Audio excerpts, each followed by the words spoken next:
ज़िंदगी का no doubt बहुत ही खूबसूरत समय चल रहा है, लेकिन उसके साथ ज़िम्मेदारियाँ दुगनी हो गई हैं, टाइम कम हो गया है, स्पीड ज़्यादा रखनी है, बॉडी उस तरह से जवाब दे रही है। मतलब अभी उतना काम होता नहीं है, वर्कलोड जितना कोशिश करती हूँ कम लूँगी उतना ही काम बढ़ते जा रहे हैं। आप लोग भी अपने एक्सपीरियंस बताइएगा। ये हृदय की ना ओल्ड पिक्चर है। जब वो 1 मंथ का हुआ था तब मैंने थोड़ा-सा ट्राई किया था ऋत्वी के साथ मिलके शूट करने का।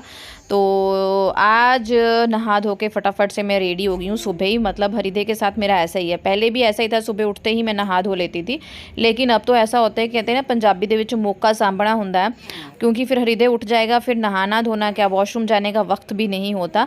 तो इसलिए मैं फटाफट से सुबह ही जैसे ही मुझे लगता है वो गहरी नींद में है, नहा धो लेती हूँ। फिर ऋत्वी को स्कूल भेजना होता है। तो आज तो वैसे ऋत्वी की छुट्टी है और हमें अपने जाना है, पंजाबी दे विच आपां पंजाब दे विच बोलदे हैं जठेरे पूजन लई, जठेरों के माथा टेकने के लिए। काइंड ऑफ जिसे हम कुल देवता की पूजा कहते हैं। और मैंने ऐसे सिर बांध लिया क्योंकि पीछे को मैं नहीं बांध सकती। सत श्री अकाल, गुड मॉर्निंग। क्योंकि सर्वाइकल की दिक्कत है, तो मैं पीछे को अगर बांधूँ ना तो मेरे पेन स्टार्ट हो जाती है। तो यहाँ पे सबसे पहले मैंने अपने लिए चाय रखी थी, क्योंकि भूख बहुत लगती है ना, as a breast feeding mother, है ना, तो फिर धीरे धीरे भूख लगती रहती है। तो ये मुझे आदत लग गई है चाय पीने की। अब पहले नहीं थी, मायके में ऐसा था कि अगर मैं 5 बजे उठ के फीड करा रही हूँ, पापा उठे हुए हैं तो पूछ लेते थे कुछ खा लो, मम्मा दे देती थी। तो सुबह सुबह दूध वगैरह तो पिया नहीं जाता था, तो मैं चाय पी लेती थी। वैसे मुझे अपने पापा के हाथ की चाय बहुत ज़्यादा पसंद है और मैं मिस करती हूँ। तो यहाँ पे साथ साथ मैं थोड़ी सी तैयारी मैं नहाने जाने से पहले कर गई थी, कुछ चीज़ें रात को की हैं। और यहाँ पे मैं डाल रही हूँ सौंफ, नहीं ये वो होती है ना ड्राई जिंजर, उसका पाउडर बना के मम्मा ने भेजा था, वो डाल रही हूँ। मैं बना रही हूँ एक्चुअली रोट, जो बाबा बालकनाथ जी के मिलता है डिट्टो वैसे ही। रात को मैंने चीनी और सौंफ पानी में भिगो के रख लिए थे। और यहाँ पे मैं उस आटे में कनक का आटा डाला था, सौंफ और चीनी का पानी डाला था, ड्राई जिंजर डाली थोड़ी सी, और उसमें देसी घी डाल के मैंने यहाँ पे थोड़ी सी मॉइनिंग कर दी। अंदर से ये मॉइनिंग अच्छे से कर देनी है। फिर ये रोट ना पूरा वैसे जो मार्केट में बना बनाया मिलता है ना, पैकेट्स में बंद प्रसाद, वही है। तो मेरे पास थोड़ी सी पीसी चीनी थी, वो मैंने डाली। और रेसिपी कोई भी शेयर नहीं कर पा रही हूँ, क्योंकि आजकल स्पीड ऐसे रखनी पड़ती है ना, दे तेरे की, मेरे को ही नहीं पता था यार कि मैं इतनी तेज़ काम कर सकती हूँ। दे तेरे की फटाफट लगी होती हूँ, फटाफट फटाफट, इतनी फटाफट कि मैं बोलूँ तो मुझे सांस लेने का भी मौका नहीं होता। मतलब पता ही नहीं चलता कर क्या रही हूँ, मुझे खुद को भी नहीं पता। जो काम कभी मैं 1-2 घंटे में ख़त्म करती थी ना, वो मैं 40-45 मिनट में ख़त्म कर लेती हूँ। एक साथ मैं कितने सारे काम स्टार्ट करके फटाफट ख़त्म कर लेती हूँ, मुझे नहीं पता मुझसे कैसे हो रहे हैं ये। तो यहाँ पे रोट का आटा बांध के रखा था और मैंने यहाँ पे देसी घी का प्रसाद बनाना शुरू कर दिया। चाय मैंने छान के रख ली थी, लेकिन मैंने पी नहीं। मैंने सोचा यार एक आध प्रसाद तो सुच्चे मुँह बनाने की कोशिश करूँ। सारा तो नहीं बन पाएगा। एक्चुअली जब हम पहले जाते थे ना जठेरे पूजन के लिए, तो मैं हमेशा सुच्चे मुँह जाती थी, कुछ भी नहीं खाना घर से, क्योंकि मैं बहुत ज़्यादा स्पिरिचुअल हूँ, बहुत ज़्यादा, इतनी ज़्यादा कि कई बार मुझे लगता है कि मैं साइको हूँ इन चीज़ों को लेके, भगवान से रिलेटेड। तो मैंने सोचा सारा तो मैं नहीं बनाऊंगी, क्योंकि मेरे से भूख ही नहीं बर्दाश्त हो पा रही थी, खड़े नहीं हो पा रही थी मैं, इतना भूख लगी थी। तो सोचा एटलीस्ट ना हलवा जो बनाना है वो कर लूँ, और साथ साथ में मैंने पेड़े भी बना लिए। अब मानोगे हलवा बनते बनते मैंने रोट बेल भी लिया, और ऐसा मेरे साथ ज़िंदगी में कभी नहीं हुआ, क्योंकि ये प्रसाद मैंने बहुत बार बनाया है। तो मैं क्या करती थी, पहले रोट का आटा बांध लेना, फिर कढ़ा प्रसाद बनाना, उसके बाद आराम से रोट बनाने लगना। लेकिन आज तो मैंने ना 3-4 काम इकट्ठे किए, आप देखोगे आगे। तो ये सूजी का प्रसाद है। मेरे जैसी जो भोंदू है, जिसको काम वाम नहीं आते थे, वो शादी के बाद सीख रही है, उसके लिए तो थोड़ी सी वो मिलेगी कि उसको इंस्पिरेशन मिल सकती है। या बोलिए हम यार सब एक ही गाड़ी में सवार हैं। तो यहाँ पे देसी घी में मैंने जितनी सूजी डाली थी उसको अच्छे से ब्राउन कर लिया, एकदम से ब्राउन। और पानी थोड़ा थोड़ा इस तरह से डालना है जैसे मैं डाल रही हूँ, है ना। जितनी सूजी ली है उससे 3 गुना पानी इस तरह से डालना है। फिर गैस वगैरह गंदी नहीं होती, छींटे नहीं पड़ते, आपके ऊपर भी नहीं पड़ेंगे, और कड़छी बिल्कुल नहीं चलानी तब तक।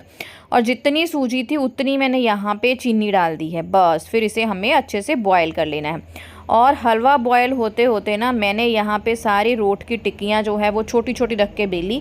ज़्यादा बड़ा बड़ा रोट नहीं बेला, ताकि मुझे ना फ्राई करने में इजी रहे। इसे मैं देसी घी में फ्राई करने वाली हूँ। और मुझे नहीं पता ये टेक्निक्स मुझे कहाँ से आ गई। कहते हैं ना एक बार माँ बनी तो मुझे लगता था मैं बहुत समझदार हो गई हूँ, लेकिन जैसे ही दूसरी बार माँ बनी ना, तो समझदार क्या, प्रोडक्टिव क्या, पता नहीं क्या क्या बन गई हूँ। बहुत अच्छा भी लग रहा है। लेकिन ज़िम्मेदारियाँ यार इतनी बढ़ गई हैं ना कि शायद इसलिए क्योंकि ऋत्विक को स्कूल भेजना होता है। जब आप का एक बच्चा पहले स्कूल गोइंग हो, उस एज में हो, तो उसके लिए ज़िम्मेदारियाँ होती हैं। उसको अच्छे से खाना देना है, उसको नहलाना है, उसको उसको सेक्रीफाइस करना पड़ रहा है, जो मुझे ना कहीं अंदर बहुत खलता है, बहुत ज़्यादा खलता है। तो मैं भगवान का शुक्रिया करती हूँ कि शुक्र है मैंने 1 महीना मायके में काट लिया, तो मुझे इस तरह की कोई भी दिक्कत नहीं थी, स्ट्रेस नहीं थी। अदरवाइज़ यहाँ मैं यही सोचती रहती कि हाय मेरी बेटी रुल गई। तो यहाँ देसी घी में रोट फ्राई हो रहे हैं। एक साइड पे मैं बड़ी बड़ी चपातियाँ बना रही हूँ क्योंकि वहाँ पे चूरी भी चढ़ाते हैं। होता है ना, चपाती को शक्कर में मिक्स करके। ये देखिए रोट कितना क्लासिक एकदम से सुपर डिलक्स उसी तरह का बना है। तो यहाँ पे मैं रोट फ्राई कर रही हूँ, साथ साथ मैंने बड़ी बड़ी चपातियाँ बना ली हैं। रोट फ्राई करते करते ही मैं चपातियाँ बना लूँगी और उसकी बना दूँगी चूरी। और ये सारा काम मैं मानेंगे मैंने ना 1 घंटे से पहले में फ़िनिश कर लिया। और कहीं जब मैं पहले ये काम करती थी मैं आराम से 1.5-2 घंटे, तो 2 घंटे से ऊपर लगा देती थी, क्योंकि फिर मैं एक एक प्रसाद तसल्ली से बनाती थी। तो आज तो मैंने 3-4 गैस प्रॉपर सारे यूज़ कर दिए।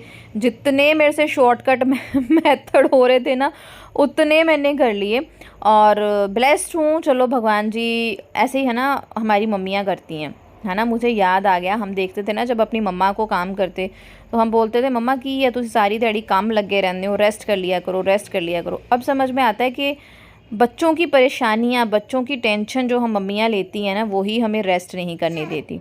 हर टाइम हम चाहते हैं कि हम अपने बच्चे को बेस्ट दें, उसी के चक्कर में कहीं ना कहीं हम रेस्टलेस रहते हैं। अगर आप एग्री हो लाइक ज़रूर करें, कमेंट में बताएं भी।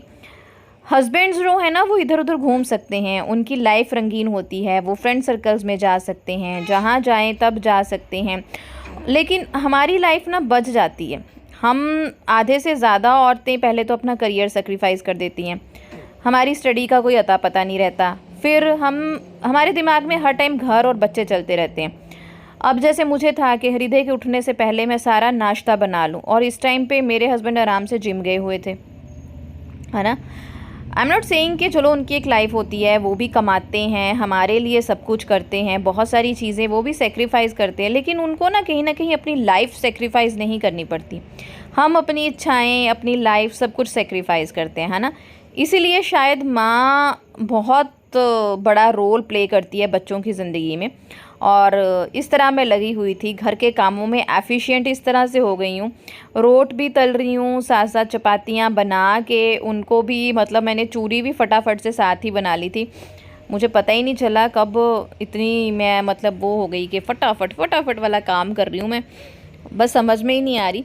व्लॉग अब सोच रही हूँ छोटा छोटा शूट करके आपके साथ शेयर करा करूँ, क्योंकि अभी बच्चा छोटा है तो उसका टाइम टेबल तो बना नहीं, ऊपर से ठंड बड़ी है, ऊपर से वो सिर्फ मेरे ही हाथ का है। और सासू माँ ऊपर के काम कर लेती हैं, बच्चा संभालना थोड़ा सा उनके लिए टफ़ हो जाता है, क्योंकि वो उठा नहीं सकती, उठा के घूमना उनके लिए टफ़ हो जाता है।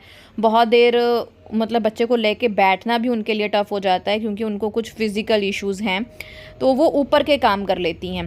हरिथ्वी का खाने की ज़िम्मेदारी मेरी होती है, क्योंकि हरिथ्वी किसी के हाथ का नहीं खाती। और ये जनाब यहाँ पे सोए हुए हैं, शाम का टाइम है और इस टाइम को मैं यूज़ करूँगी। और बाबूजी लगे हुए हैं अपनी एक्टिविटी में। बनाया है मैंने सब्जी मटर पनीर और टाइम हुआ है 6 बजने वाले हैं।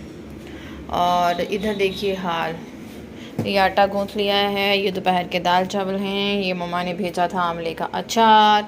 और ये सारी चीज़ें मैसी इसलिए हैं क्योंकि धीरे धीरे मैं किचन को ऑर्गेनाइज़ कर रही हूँ। जस्ट ऊपर वाला ऑर्गेनाइज़ हुआ है, यहाँ मैंने ऑर्गेनाइज़ किया है सिर्फ ये वाला पोर्शन बस, और सारा राशन ख़त्म है, ये देखिए बस वो लाऊंगी, क्योंकि बहल साहब ना कुछ छोड़ देंगे अगर लाएंगे, तो मुझे अपनी पसंद से लेनी है चीज़ें।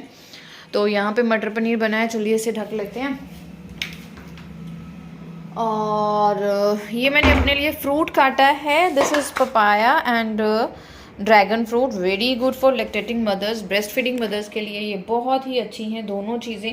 एक तो कॉन्स्टिपेशन नहीं होने देंगी, और दूसरा सबसे बड़ा फ़ायदा है ये आपका जो है मिल्क प्रोडक्शन को इंक्रीज़ करती हैं।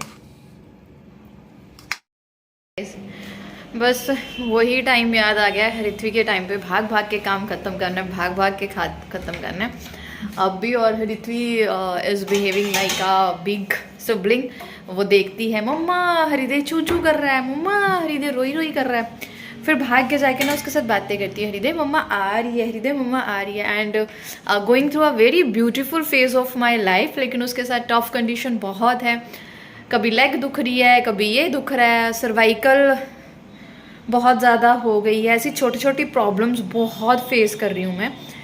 लेकिन लेकिन लेकिन लेकिन फिर भी कहते हैं ना ये तो होना ही है। अब सिजेरियन हुआ है, उसके साथ क्योंकि बॉडी टू बॉडी मैटर्स ना, हर एक की बॉडी अलग तरह की होती है, वो सारी चीज़ें हैं। बट अच्छा है, सब बढ़िया है। चलिए पहले फ्रूट लेते हैं, ठंड बहुत ज़्यादा है, बहुत ज़्यादा गाइस। बस इसी तरह से दौड़ लगी हुई है और इस दौड़ में थोड़े से पल निकालती हूँ अपने बच्चों के साथ एंजॉय करने में।